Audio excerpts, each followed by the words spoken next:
In-depth share from Anthony Martial's nutmegs to Mamadou Sakho's ridiculous back heel. It's not just Mohamed, Salah and Kevin De Bruyne that have given us cause to celebrate this season. For a season that promised so much, the 2017-18 Premier League bowed out with a bit of a whimper.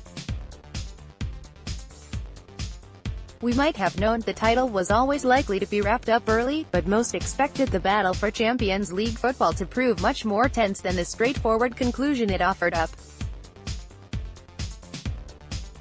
The relegation battle, meanwhile, was at one point thought to involve up to 12 teams, yet we were handed an all but mathematical resolution with a game to spare.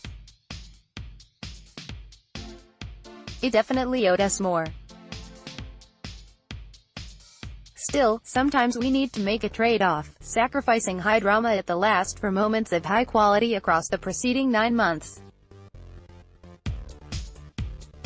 So, as we wave goodbye to the league and look forward to the World Cup, it's time to look back at some of the standout moments.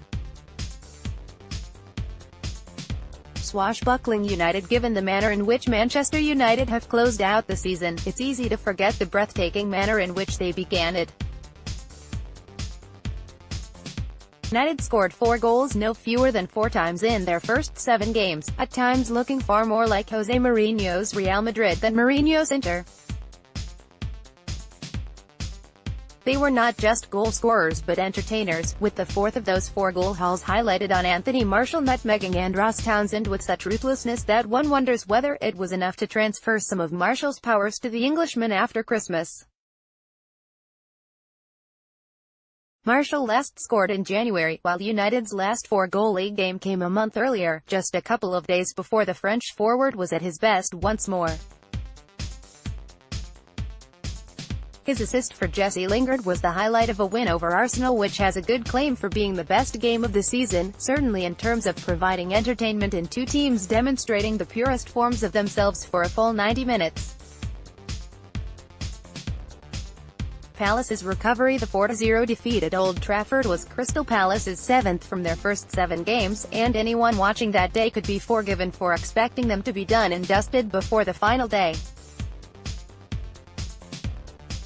Their recovery has been so impressive, however, that even a couple of potentially costly missed late penalties haven't been enough to stop them cruising to an 11th-place finish. Success is down to very narrow margins, though, and their resurgence might have been over before it began. Mamadou Sakho has been key to Palace's survival. They have picked up 28 points from his 19 appearances, and just 16 from the 19 games he missed, yet his late back heel almost cost Roy Hodgson's team their first victory against Chelsea, demonstrating the former Liverpool man's propensity for living on the edge. While it's fair to say Palace wouldn't be where they are without Sakho, his teammate Wilfried Zaha has made an even bigger impact. Palace have failed to win a single game when the Ivorian hasn't featured, and he has joined Memphis Depay this season in showing his class after leaving Manchester United. Battles at the bottom. Zaha's defining moment arguably didn't come in a win, but rather with a late equalizer against West Ham United, which saved Palace from a 9th defeat in 10 games. And that goal might have ultimately helped their neighbours also turn their season around. Slaven Bilic lasted just one more game in charge after that 2-2 draw at Selhurst Park, and his successor David Moyes was able to ensure safety with 2 games to spare after taking over with the team in the bottom 3. The key to Moyes' success was a change of focus. Marko Arnautovic had been used out wide by Bilic, starting just 5 of the first 11 games due to a combination of a red card at Southampton and a lack of trust from the Croatian manager. He was left on the bench entirely at Selhurst Park, yet Moyes almost immediately used the Austria international as a central striker and was rewarded greatly. Ultimately, Arnautovic's former club Stoke dropped out of the league, along with Swansea City after the Welsh club ran out of gas, and a West Brom side who were architects of their own downfall, quite literally, on at least one occasion. Super City. The departing clubs will be replaced by a Wolves side who cruised to promotion with Ruben Neves in inspired form, even scoring one worldie in the same week Danilo did so for the Premier League champions. The Brazil right-back might end up featuring more heavily than anticipated at the World Cup, following an injury to Dani Alves, but he's way down the list when it comes to players responsible for City cruising to the Premier League title in record-breaking fashion. City went top in September with a 6-0 win at Watford and have stayed there ever since, losing just twice and only failing to score on 2 occasions, against Crystal Palace and Huddersfield Town. Raheem Sterling and Leroy Sané have thrived in City's front three, to the point that Sergio Aguero's record of 1 goal every 94 minutes has flown under the radar. Play has been dictated in part by David Silva, whose incredible season is made even better by A. his age and B. his regular returns to Spain to care for his son Mateo, who was born prematurely in December.